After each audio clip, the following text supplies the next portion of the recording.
Estimados amigos, ¿cómo están? En esta ocasión vamos a crear un programa que nos va a permitir calcular el volumen de un cono de base circular, como observamos acá, ¿no? Y también básicamente vamos a aprender a dibujar o a crear gráficos en 3D, ¿no? Como podemos ver acá, en eje X, eje Y y eje Z, ya que tenemos el cono en 3 dimensiones. Básicamente este cono lo que va a hacer nos va a pedir dos datos de entrada, el radio de la base del cono y la altura, ¿no? Y con eso ya podemos calcular pues el volumen, que todos sabemos que es 1/3 área de la base por la altura, ¿no? Y así mismo en el gráfico vamos a mostrar cuánto es el resultado de ese, básicamente pues del volumen de ese cono, ¿no? Para esto yo voy a trabajar esta vez con mi editor de código de Visual Studio Code. Entonces yo una vez que ya estoy en Visual Studio Code, no se olviden que debemos crear nuestro entorno virtual y ahí instalar las librerías que vamos a usar. En este caso vamos a usar la librería Matplotlib para los gráficos, NumPy para almacenar los datos en matrices o en arrays y vamos a importar en el módulo más para hacer cálculos matemáticos. Entonces, una vez instalamos las librerías, yo comienzo a importar, ¿no? Matplotlib.pyplot como el alias ASPLT. Luego importar NumPy, ASNP. Luego voy a importar el módulo más para hacer los cálculos matemáticos y adicionalmente vamos a importar una extensión de Matplotlib que es Access 3D, no, para básicamente para los gráficos. Entonces yo voy a decir acá from mpl, base de herramientas toolkits. Yo voy a decir acá punto de mplot de graficar en 3D y de ahí vamos a importar básicamente pues lo que es ejes en 3D, ¿no? Para los gráficos. Access 3D, acá está. Bien, entonces lo primero que yo haría básicamente sería poder definir los datos de entrada, ¿no? Para eso usar la función input. Entonces acá con un comentario voy a hacer lo siguiente.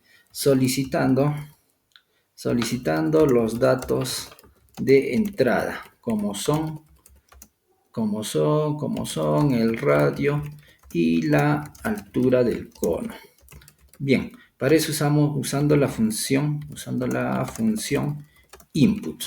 Bien, yo voy a definir una variable que se llama radio. Radio va a ser igual, yo decir, ¿sabes qué? Ese radio puede ser entero o un número flotante o decimal, entonces decir que sea un float.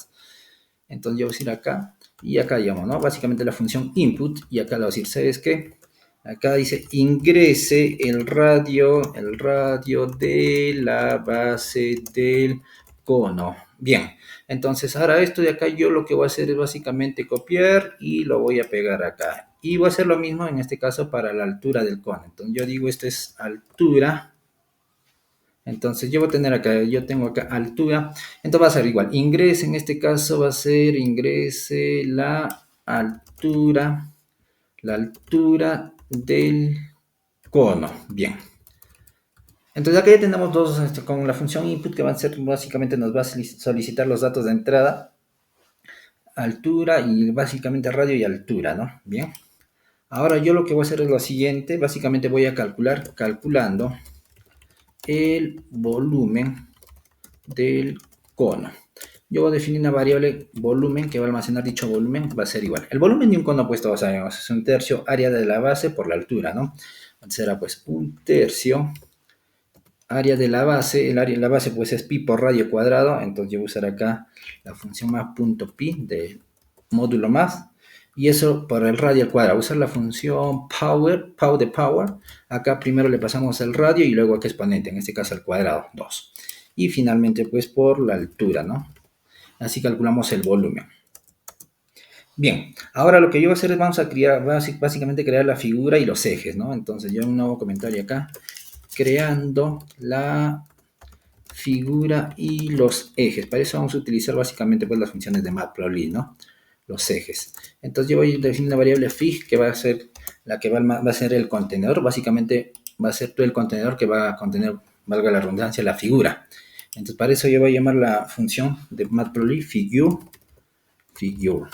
Bien, ahora yo voy a definir una nueva variable que básicamente va a ser ax, que va a definir los ejes, y a este contenedor lo voy a agregar, ¿no? A fig le voy a agregar con la función add, básicamente pues los subplots, ¿no? Básicamente los subplots. Y acá le voy a pasar el parámetro 111, y le voy a decir que en otro parámetro que el gráfico va a ser en 3D, ¿no? Básicamente igual a 3D. Básicamente con esta función add o con este método vamos a agregar los conjuntos, ¿no? Un conjunto de ejes a nuestra figura, en este caso a nuestra figura. ¿no? Básicamente, pues este argumento que estamos viendo acá, 111, va a ser una notación que define el diseño del gráfico, ¿no? Este primer uno, pues básicamente significa que va a haber una fila de subgráficos, el segundo uno va a indicar que significa una columna de subgráficos, y este tercer único va a indicar que es un solo gráfico, ¿no? Es un solo gráfico en global. Y básicamente el parámetro projection 3D es un parámetro que indica que el gráfico va a ser en 3 dimensiones. Bien. Ahora yo lo que voy a hacer básicamente, si nosotros vamos acá al gráfico, tenemos unas mallas, ¿no? Entonces, lo que voy a definir son unos parámetros para los ángulos, para que este comience a abrirse, y también comenzar a dibujar estas generatrices, ¿no? Recordemos que pues, estas son las generatrices del cono. Entonces, yo acá voy a agregar un nuevo, básicamente, creando las mallas o los grids, básicamente, ¿no? Para la superficie lateral del cono, ¿no? La superficie lateral, pues, del cono es todo esto, ¿no? Y estas son las generatrices, ¿no? Recordemos, pues, que h cuadrada más r cuadrada es igual a la generatriz, la longitud de una generatriz al cuadrado, ¿no? Eso es por geometría. Bien, entonces para esto yo voy a utilizar una función de NumPy que es linspace. Entonces yo primero lo que voy a crear acá son los ángulos que va a ir separando una generatriz de otra generatriz, ¿no? Los ángulos. Entonces yo acá voy a definir θ, que va a ser un ángulo, le voy a decir np.linspace, que es una función. Linspace básicamente pues es un método, una función que nos va a crear una cantidad de valores equidistantes respecto a una referencia que le coloquemos. Yo le voy a decir, ¿sabes qué? Créame 100 datos, lo decir, 100 datos entre 0 y 2pi. Es decir, básicamente esos son ángulos, ¿no? Entonces pues, nos va a crear 100 ángulos que van a estar entre 0 y 360, ¿no? Y que básicamente pues va a completar toda esta superficie lateral que van a ser de la generatriz, ¿no? Entonces yo le digo acá va a ser básicamente 2 por numpy.pi. Y yo le decir acá 100 datos. Entonces que nos va a generar 100 datos de ángulos entre 0 y 360, ¿no? Ahora voy a hacer lo mismo, básicamente, en este caso, pues, esos son los ángulos. Ahora lo mismo voy a hacer, voy a comenzar a generar, así con linspace, estas generatrices, ¿no? Entonces yo voy a definir otra variable, a ver, lo voy a llamar acá R. R va a ser igual, pero básicamente np.linspace. Entonces yo le voy a decir, ¿sabes qué? Acá en este caso, créame,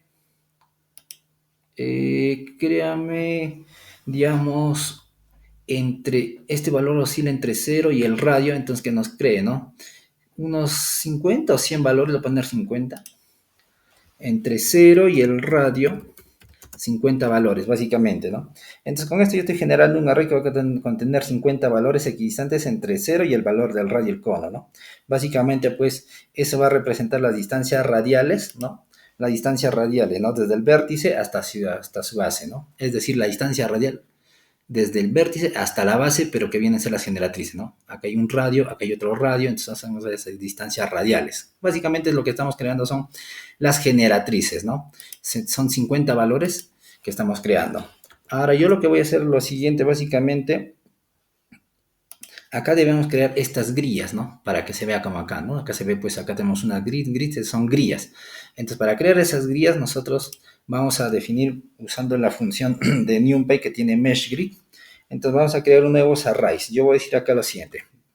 Un nuevo array va a ser t, r, porque al final va a ser lo mismo. Luego vamos a crearlo, vamos a convertir básicamente pues el r a coordenadas, de coordenadas polares a coordenadas así escalares, ¿no? Cartesianas. Entonces R va a ser igual a np.mesh, acá, es np.meshGrid. Vamos a crear las grillas y yo le voy a decir, ¿sabes qué? Vamos a crear las grillas con este ángulo que se está formando y con esta longitud. Venga, este R lo voy a llamar mejor L o G de generatriz, ya que tiene que ver con la generatriz y acá lo voy a llamar G.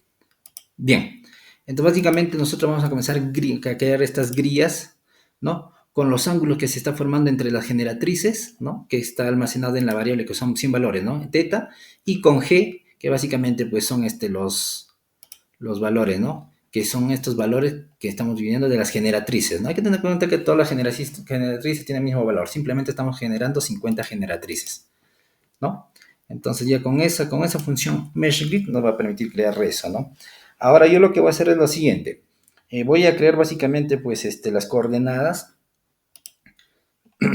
Vamos a calcular cada una de esas coordenadas, pero cuando nosotros hemos hecho el cálculo acá de teta, básicamente pues en ese caso, en este caso pues básicamente teta está trabajando en coordenadas polares. Entonces cuando nosotros calculamos acá el grid para R, para T, que tiene que ver con teta, y R pues tiene que ver con la generatriz, este T va a estar en coordenadas polares. Y nosotros pues sabemos que trabajamos en coordenadas cartesianas, ¿no? Entonces vamos a convertir este teta que está almacenada en T, ¿no? Vamos a llevarla a coordenadas cartesianas, ¿no? Entonces en el siguiente video vamos a hacer eso.